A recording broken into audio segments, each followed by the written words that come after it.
Φίλοι μου, γεια σας. Καλώς ήρθατε στο Spare Channel. Σήμερα θα σας δείξουμε ένα ιδιαίτερο τυράκι, παραδοσιακό, εύκολο και μπορούμε να τα απολαύσουμε με δύο τρόπους. Θα σας δείξουμε πώς γίνεται το ξινοτήρι και πώς, για όποιους δεν θέλουν, να το κάνουν γλυκό, δηλαδή να μην βάλουν γιαούρτι. Μια κουταλιά γιαούρτι, για όσους θέλουν να το κάνουν ξινοτήρι, για κάθε κιλό γάλα που έχουμε. Διαλύουμε το γιαούρτι σε νεράκι και το ρίχνουμε στο γάλα μας, το οποίο είναι κοντά στους 30 βαθμούς. Για αυτούς που δεν θέλουν να το κάνουν ξινό, δεν τους αρέσει το ξινοτήρι και θέλουν να έχουν γλυκό το τυρί, τρίμα πάντως θα βγει το τυρί μας, και για όσους βέβαια θέλουν μπορούν να το κάνουν και σε καλούπι, να το αποξηράνουν και να τα αφήσουμε να σκληρύνει. Για όσους δεν θέλουν να το κάνουν ξινοτήρι, δεν θα το βάλουν γιαούρτι. Θα βάλουν μόνο πιτιά. Λοιπόν, σε μία λεκάνη, κατά προτίμηση εμαγέ, πύληνη, θα βάλουμε το γάλα μας το οποίο θα είναι στους 30 βαθμούς. Θα βάλουμε το γιαούρτι μας για όσους θέλουν να το ξυνήσουν το τυρί. Είπαμε μια κουταλιά γιαούρτι για κάθε κιλό τυρί. Και μετά θα βάλουμε την πιτιά μας. Αυτό το γαλατάκι είναι 6 κιλά. Θα βάλουμε τόσο πιτιά.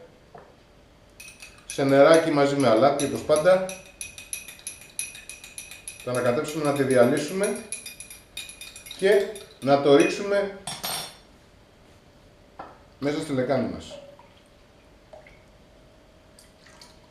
Για όσοι θέλουν να το ξυνήσουν, θα βάλουν πρώτα το γιαούρτι διαλυμένο μέσα να τα ανακατέψουν καλά και μετά την πιτιά.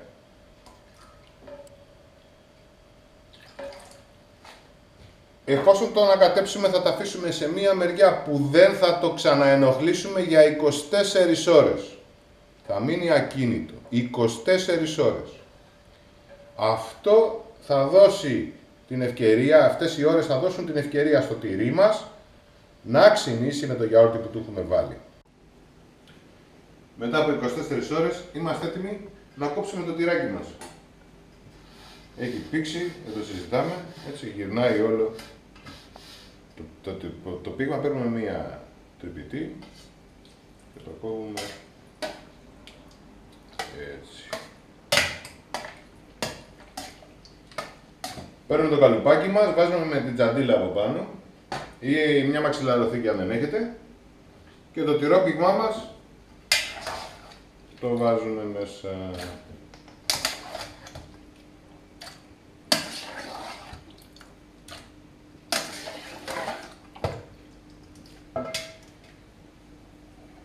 Τώρα άμα το θέλουμε μαλακό το τυράκι μας, μετά από 2 ωρίτσες που θα στραγγίξει, θα το βάλουμε σε ένα πιάτο βαθύ και είμαστε έτοιμοι να το φάμε.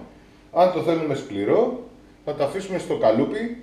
Όταν θα στραγγίξει, θα το τουμπάρουμε από την τζαντίλα στο καλούπι και θα το αφήσουμε να σφίξει. Θα δούμε πώς θα γίνει σε λίγο. Λοιπόν, το τυράκι μας έχει στραγγίξει, περάσαν 2 ωρίτσες, το θέλουμε μαλακό. Εμείς δεν θέλουμε να το αφήσουμε σκληρό. Αν το θέλαμε σκληρό, όπως ήταν στην τζαντίλα, το μπαίναμε μέσα στο καλούπι και το αφήναμε να σφίξει.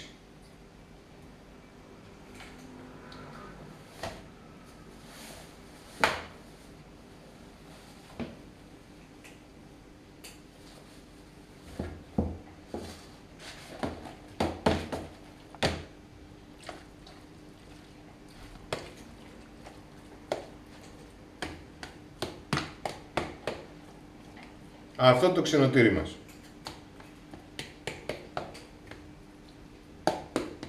Το απλώνουμε, όπως το θέλουμε έτσι. Του βάζουμε αλατάκι, ψηλό, για να νοστιμήσει και για να διατηρηθεί. Αλλιώς, παιδιά, σε μια εβδομάδα πρέπει να το έχετε φάει, δεν βάλετε αλάτι. Και δοκιμάζουμε. Απευθείας.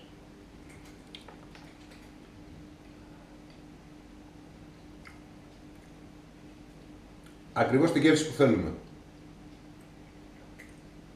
Σαλάτα με την ντοματούλα, αξιότικη σαλάτα ή στο ψωμί μας ή σκέτο.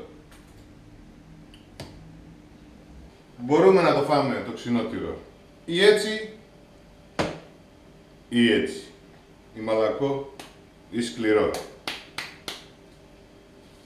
Το αλατίζουμε, το βάζουμε στο ψυγείο μας, το τυλάμε με τη μεμβράνη μας και το ανοίγουμε και το τρώμε όποτε θέλουμε. Αυτό ήταν το ξινοτήρι μας.